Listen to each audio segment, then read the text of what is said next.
All right, here we go. We are on round 2 of what will hopefully be another year of the weekly videos related to the Torah portion of the week. And I've come here, climbing on me. Look at that. Okay, very excited about this video, obviously. So, there can be a lot of pressure with starting new, the first video, first Torah portion, it's got to be good. It's got to make a different point. It's starting it. And that pressure is something that, that's interesting because we have that with all new beginnings, and which is probably why the Talmud tells us that all beginnings are hard. There's pressure. There's that need to want to get it right.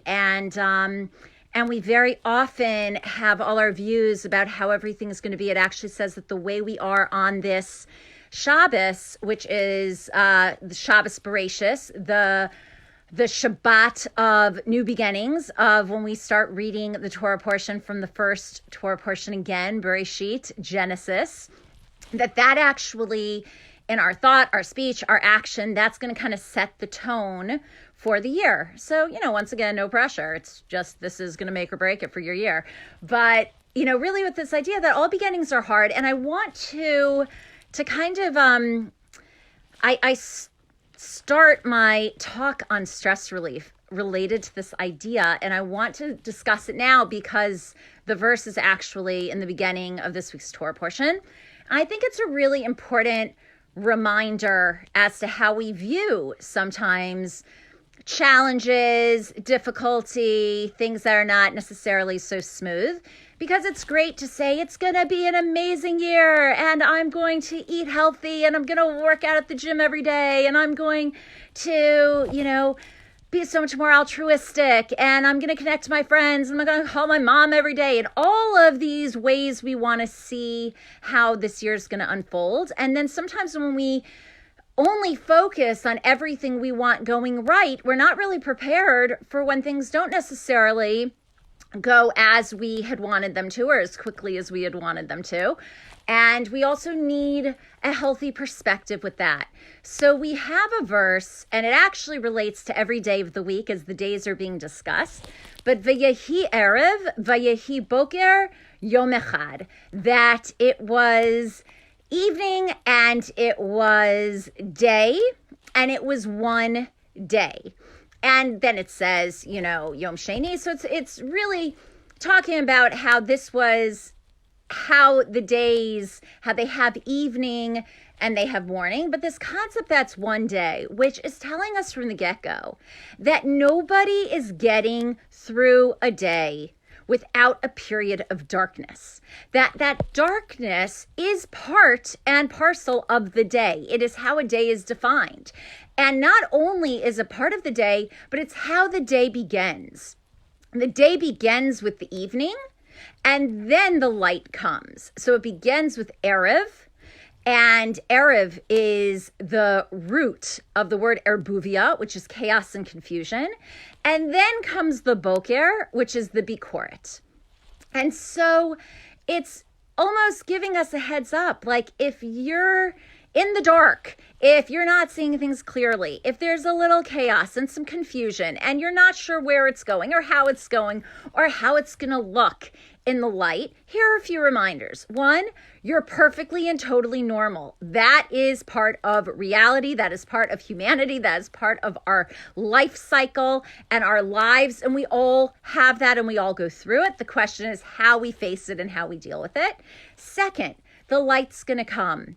It's going to come and it's going to follow that darkness, and it's going to dissipate that darkness when it comes. We all know the well-known statement that the darkest part of the night is right before the dawn, that when we are sure that no light will be there, that's right before the light breaks. And that it gives us an opportunity in that darkness to hone other aspects of ourselves, right? So when it's dark, that's when you need to use your other senses. You need to rely on your hearing much more, and you need to rely on touch much more, and you need to rely on other areas and aspects and abilities and talents that you might not even need to use as much when it's light, when it's bright, when it's all apparent for you.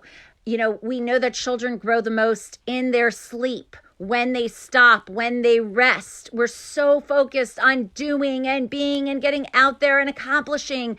And it's the rest. It's in the dark. It's at night when you allow yourself to sleep, when you allow yourself to stop, that growth can take place and change can happen.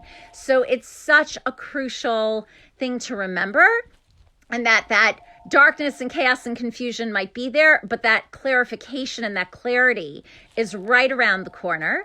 And that's why our days in the Jewish calendar begin at night. It's reminding us that it's part of it, that newness happens in the evening, in the dark. I don't know if you can hear this message going on in the background, but I'm sorry. Got the answering machine going. But so anyway, that's really the message as we start this new year, when we start reading the Torah portion with Bereishit, with the Torah from the beginning, with Genesis, with this whole way of starting our new year and our new readings of every Torah portion. And we should really be blessed that we can utilize that darkness. We can take advantage of it. We can use it as an opportunity for growth and for development and for pause and for rest and for, just recognizing that sometimes, when things aren't as clear, that allows for a new clarity to come about. And we should likewise take advantage of the light to know it's going to come, to know it's going to be there, to know it's part and parcel of that day. And Vayehi Erev, Vayehi Boker, Yom Echad. It should just all be good in the darkness and in the light. And it should be a beautiful Shabbos for all of you. So thank you for joining on round 2. Okay, I see some of you guys on here. Hi, ooh, Lindy and Dennis. Oh, very exciting. Okay, new viewers. And I'm also going to try this year to download or upload, whatever the word may be, to YouTube, because I didn't do that really last year other than the first few. And I'm not sure now if I can get all my other videos back from Facebook Live. But we'll try that, and hopefully this will be the first of a whole new year of videos. All right, good Shabbos. Take care. Bye.